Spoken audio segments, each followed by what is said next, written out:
Bismillahirrahmanirrahim. Assalamualaikum warahmatullahi wabarakatuh. Alhamdulillahil qailu fi kitabih. A'udzu billahi minasyaitonir rajim. Bismillahirrahmanirrahim. Ar-Rahman 'allamal Qur'an, khalaqal insan, 'allamahul bayan. Asyhadu an la ilaha illallah wahdahu la syarika lah wa asyhadu anna Muhammadan 'abduhu wa rasuluh alladzi la nabiyya wa la rasula ba'dah. Allahumma fashalli wa sallim wa barik ala nabiyyina Muhammadinil qailu fi haditsih khairukum man ta'allamal Qur'ana wa 'allamah. Alhamdulillahirabbil alamin, kita bersyukur kepada Allah Subhanahu wa taala.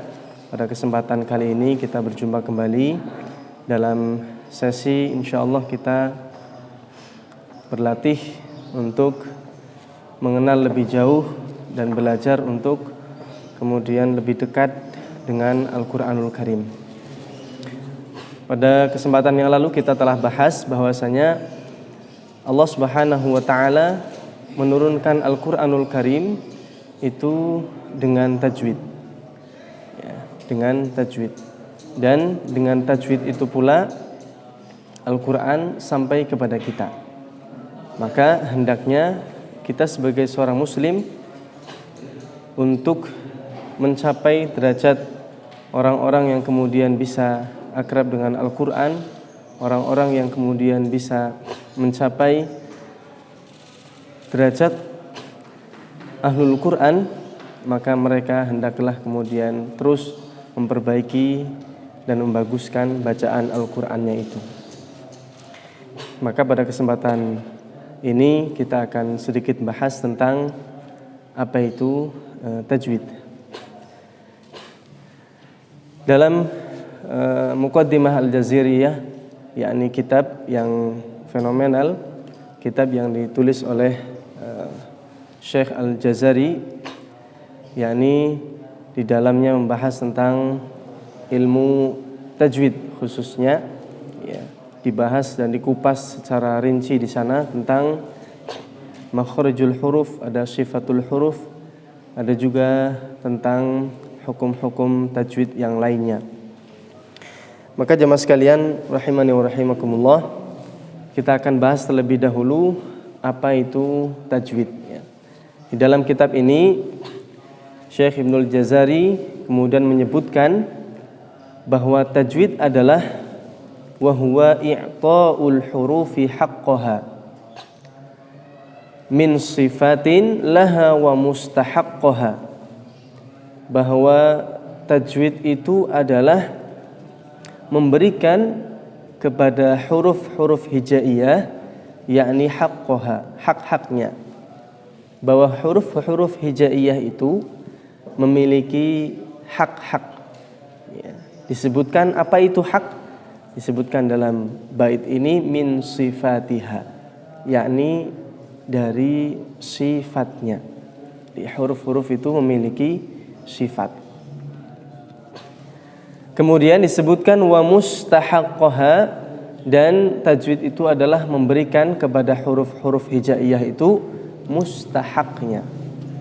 Apa itu mustahaknya? Mustahak di sini adalah hukum-hukum tajwid. Ya, hukum-hukum tajwid. Kemudian disebutkan yang ketiga bahwa tajwid itu adalah waraddu kulli wahidin li aslihi, yakni mengembalikan setiap huruf hijaiyah itu kepada asalnya.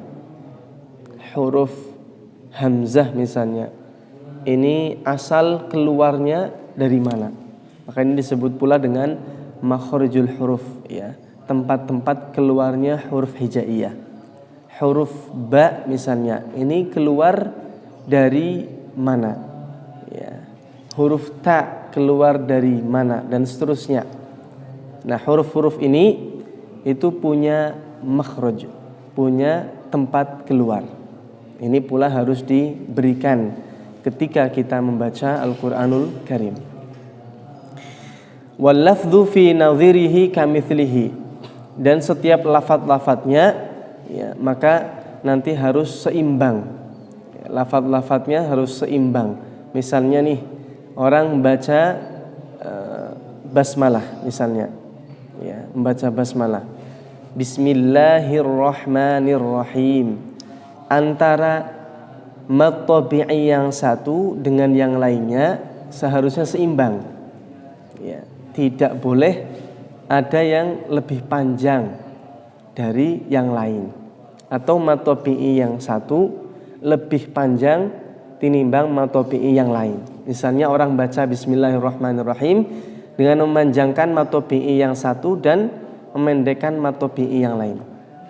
Misalnya Bismillahirrahmanirrahim, memanjangkan lahnya. Ini tidak tepat. Makanya di sini disebutkan walafdhu fi nadhirihi kamitslihi. Jadi lafaz-lafaznya harus seimbang, sama. Begitu pula nanti ketika membaca misalnya mad jaiz atau mad wajib atau yang lainnya harus seimbang, ya, antara satu mad dengan mad yang lain.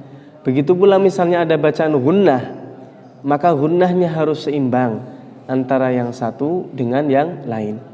Begitu juga huruf-huruf yang lain, ya, huruf ain di satu kalimat fasih, maka di satu kalimat yang lain harus fasih juga. Huruf ha pun begitu, ini seimbang, ya.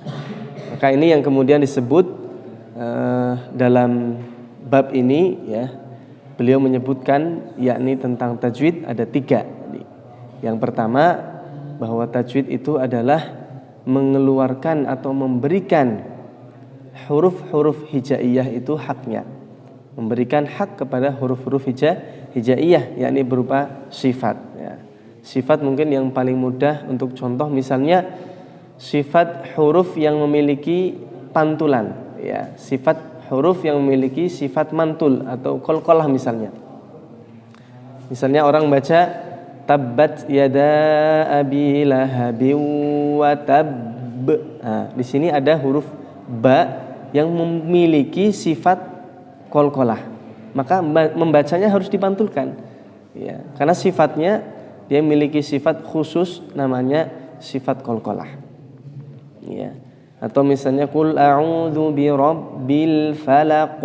Nah, qafnya di belakang ini memiliki sifat khusus namanya qalqalah, maka harus kemudian ditampilkan, harus kemudian ditunjukkan yakni qalqalahnya itu. Karena itu merupakan tajwid, ya.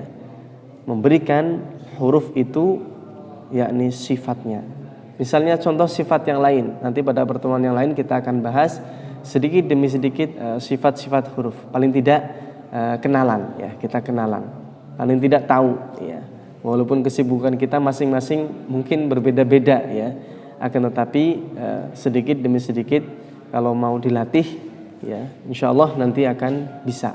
Ya, nanti ada tips juga dari beberapa kisah, ya, untuk kemudian menjadikan diri ini tuh mampu walaupun di tengah kesibukan. Baik, misalnya huruf H. Huruf H memiliki sifat misalnya hams, ya. Hams itu harus kemudian di sana ada nafas yang kemudian keluar, ya. Yakni dari hams itu ada nafas yang keluar. Salah satu contoh huruf yang memiliki sifat hams adalah huruf H. Maka ketika membaca huruf H diusahakan harus kemudian sesuai, harus kemudian sesuai dan sifatnya diberikan, ya. Misalnya orang membaca alhamdulillahi rabbil alamin. Alhamdu tidak boleh membacanya alhamdu, hamdu. Ini masuk ke H, ya, tidak masuk ke H. Kemudian misalnya ar-rahman, ar-rahman. Nah, ini tidak boleh membacanya ar-rahman, ar-roh. Ini tidak ada nafas yang keluar. Ini sedikit dikeluarkan nafasnya. Ar-roh-ha. Ya, kalau bahasa Indonesianya mungkin untuk pendekatan saja bisa mendesah, ya, sedikit mendesah. Ar-roh. Nah, ar-rohmani. Kemudian misalnya lagi huruf kaf, ya. Huruf kaf ini berbeda dengan huruf qaf misalnya dalam pelafalan dan sifatnya pun nanti akan berbeda, ya. Misalnya huruf kaf ini sama dengan huruf ha, memiliki sifat yakni hams, yang dimana hams itu adalah untuk mengeluarkan sedikit nafas tadi, ya. Hams. Misalnya pada kata iyyaka, ka ini harus kemudian ada sedikit nafas yang keluar. Iyyaka na'budu, ya. Atau lebih jelas lagi ketika huruf kaf itu berharokat sukun misalnya, ya. Misalnya apa?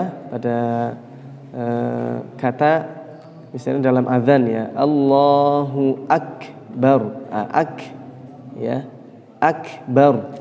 Maka ini harus kafnya ini lebih tampak, yakni nafasnya yang keluar. Ya, ini sifat hams. Huruf-huruf hijaiyah itu punya sifat-sifat, semuanya itu harus diberikan. Wah, berarti banyak banget dong huruf-huruf itu memiliki sifat. Iya, makanya harus pelan-pelan dipelajari sehingga paling tidak sedikit demi sedikit kita memperbaiki bacaan Al-Quran kita. Ya, ini yang pertama. Ya, ini tajwid adalah memberikan hak, ya, yakni berupa sifat kepada huruf-huruf hijaiyah. Yang kedua adalah mustahak. Memberikan mustahak berarti memberikan hukum-hukum bacaan yang ada pada huruf-huruf hijaiyah. Ya, misalnya nanti huruf ba, ya, hamzah, ada ba, ya, ada ta, itu memiliki mustahak apa ini? Misalnya kita kenal huruf ba misalnya yang tadi disebutkan ba, ya, ini punya hukum bacaan apa nanti nih? Ya, ternyata di sana misalnya ada hukum bacaan iklab, ya, iklab. Jadi ketika ada nun sukun atau tanwin ketemu huruf ba, maka ini ditahan, ya, ditahan. Bahasanya ditahan. Ada tempo dengungnya di sana. Ini mim ba'di, ditahan. Mim ba'di. Nah, contoh ini disebut mustahak, harus diberikan. Kalau orang bacanya misalnya mim ba'di, nah ini berarti tidak atau belum memberikan mustahaknya huruf, ya. Dan kita hari ini sudah dimudahkan oleh banyak guru-guru kita, ya, yang kemudian membuat terobosan-terobosan baru untuk mengenal, ya, mustahak-mustahaknya huruf atau hukum-hukum tajwid, ya.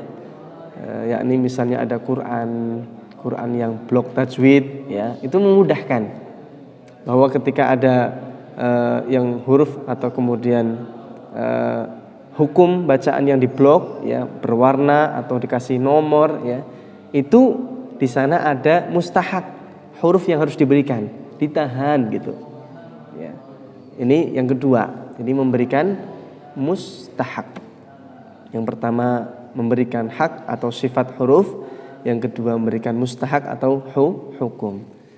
Yang ketiga, tentunya ini yang paling awal harusnya, ya, tapi disebutkan dalam kitab ini yang kedua, yang ketiga, ya, yakni mengembalikan setiap huruf-huruf itu kepada asalnya, ya, mengembalikan setiap huruf-huruf itu pada asalnya. Maksudnya yakni huruf-huruf hijaiyah itu keluarnya, ya, dari mana, ya, dari mana. Ini nanti juga kita akan bahas tentang makhorijul huruf, ya, karena ini masuk dalam ranah pelajaran tajwid, ya. Ini huruf-huruf hijaiyah itu keluar dari mana. Ini yang ketiga. Jadi ini harus diberikan semuanya agar supaya bacaan kita sempurna, agar supaya bacaan kita itu betul-betul kemudian sesuai dengan apa yang dicontohkan oleh Nabi kita Muhammad Shallallahu Alaihi Wasallam. Karena Nabi dapatnya, ya, diwahyukannya Al-Quran kepada Nabi yakni bit tajwid, dengan tajwid, ya. Dan kepada kita, ya, sampai dengan tajwid pula. Jadi Nabi ngajarin kepada para sahabat, ya, sahabat ngajarin kepada para tabi'in, ya, tabi'in mengajari pada tabi'ut tabi'in, terus sampai kepada guru-guru kita sampai kepada kita itu bit tajwid, dengan tajwid semuanya. Makanya kita harus kemudian pelan-pelan mempelajari tajwid. Bahkan dulu disampaikan ya, man lam yujawwidil Qur'ana athimu. Ya, barang siapa yang tidak mentajwidkan Al-Qur'an, tidak membaguskan Al-Qur'an, tidak memberikan tiga tadi, yakni hak atau memberikan sifat huruf, memberikan mustahak atau hukum bacaan huruf-huruf hijaiyah, atau memberikan yakni makhrijul huruf, ya, mengeluarkan huruf-huruf dari makhrajnya, tidak memberikan ini dengan secara sengaja, ya, kata Syekh Ibnul Jazari, athimu, dia telah berdosa. Ya, naudzubillah min dzalik. Makanya kita berlatih terus pelan-pelan untuk membaguskan bacaan kita sedikit demi sedikit. Ya, dan tidak ada kata terlambat. Tidak ada kata terlambat. Saya ulang sekali lagi, tidak ada kata terlambat. Oh, saya udah mulutnya ini, lidahnya udah susah sekali nih. Ya, sudah sulit sekali untuk dirubah ini karena memang dari kecil saya diajarinya begitu misalnya. Ya, umur jenengan berapa? Ya, umur jenengan berapa? Gitu. Kalau kemudian jenengan mengatakan, "Oh, saya udah umur 40 tahun. Oh, saya udah umur 56 tahun atau 60 tahun bahkan." Ya. Kalau jenengan beralasan umur, maka nanti kita akan ada nih beberapa contoh-contoh kisah ya, yang kemudian bisa membuat jenengan, oh, berarti tidak ada kata terlambat. Ya, Nabi saja belajar Al-Qur'anul Karim kan di usia yang sudah cukup yakni cukup sepuh ya, cukup sepuh ya. Jadi 40 tahun Nabi SAW diajari.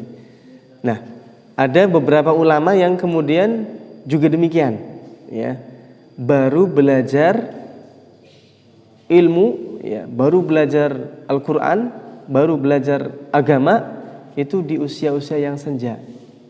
Ya. Jadi kalau jenengan mengaku sudah berumur berapa ini ya?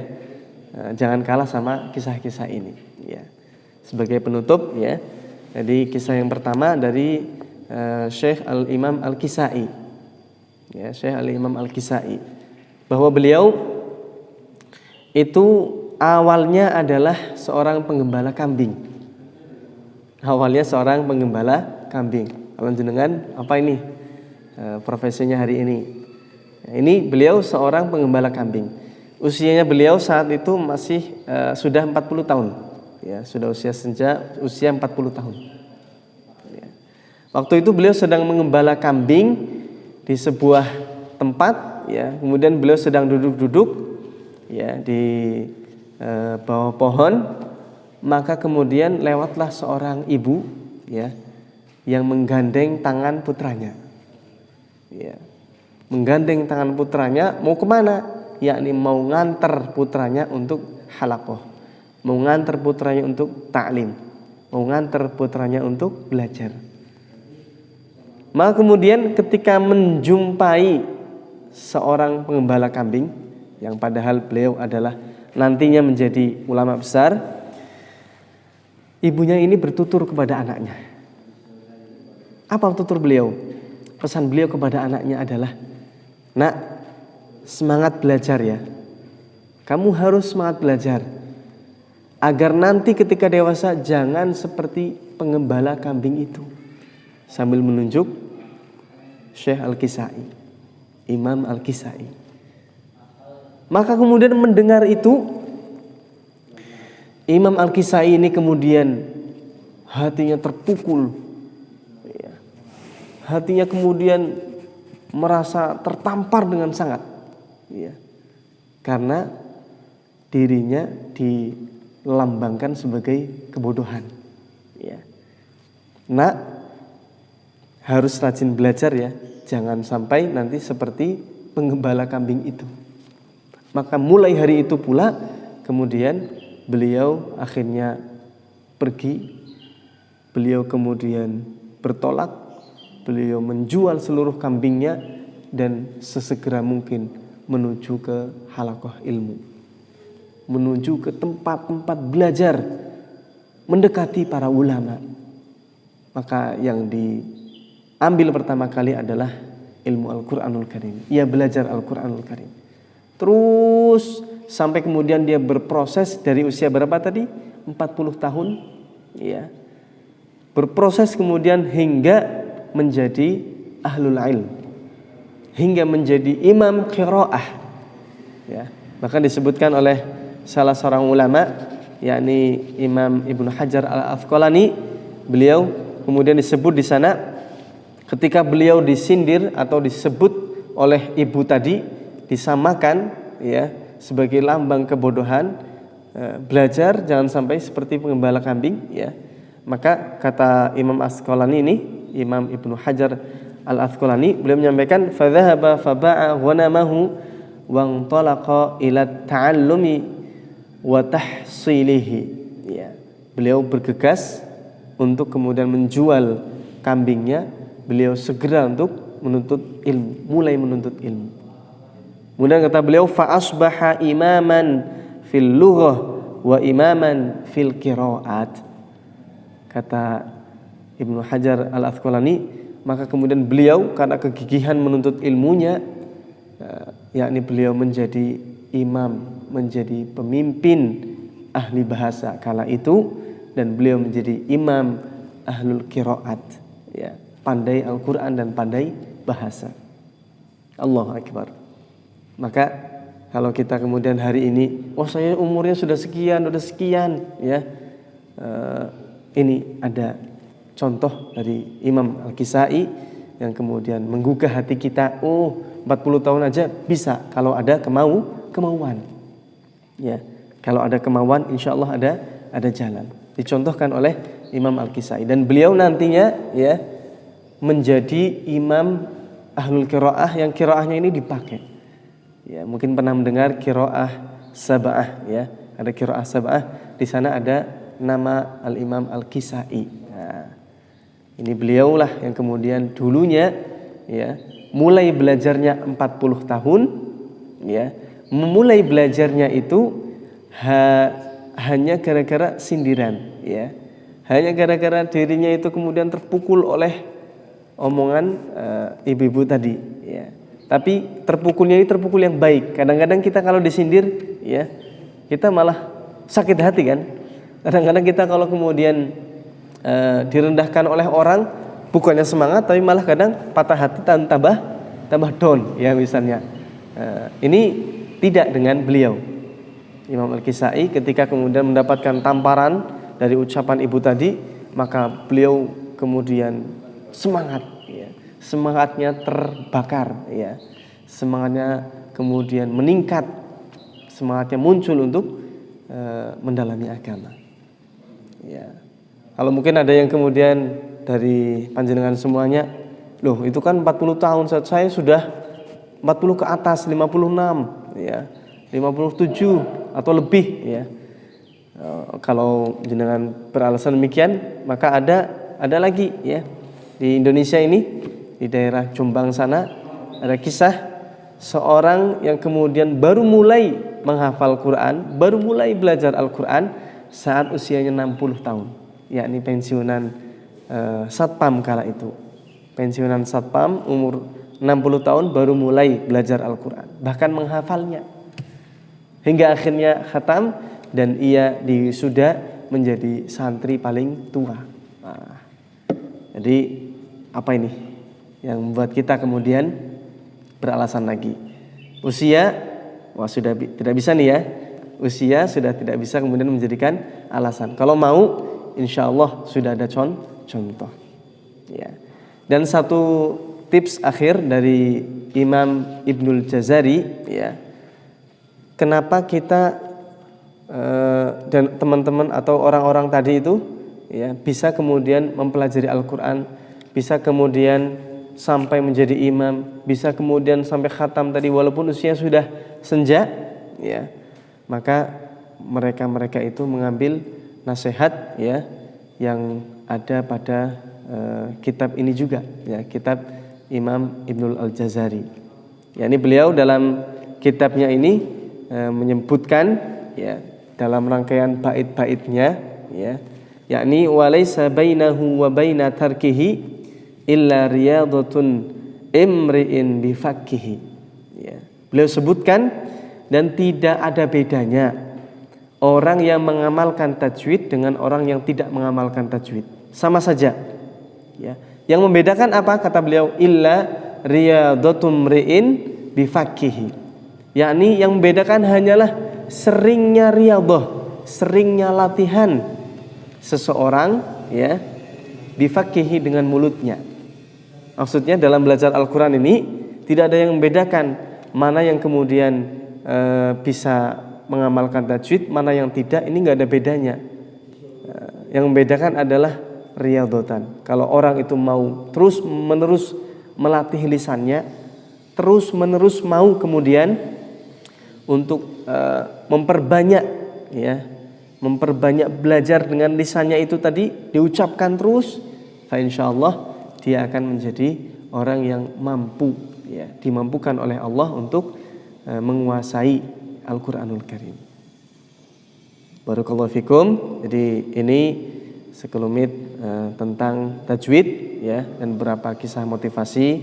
Mudah-mudahan kita tergerak hati, kita terbuka hati pula, kita kemudian diberi maunah, pertolongan oleh Allah Subhanahu wa taala, dan diberi taufik oleh Allah Subhanahu wa taala untuk kemudian mau tergerak hati untuk pelan-pelan, ya, mempelajari. Insyaallah kita bertemu pada kesempatan yang selanjutnya. Assalamualaikum warahmatullahi wabarakatuh.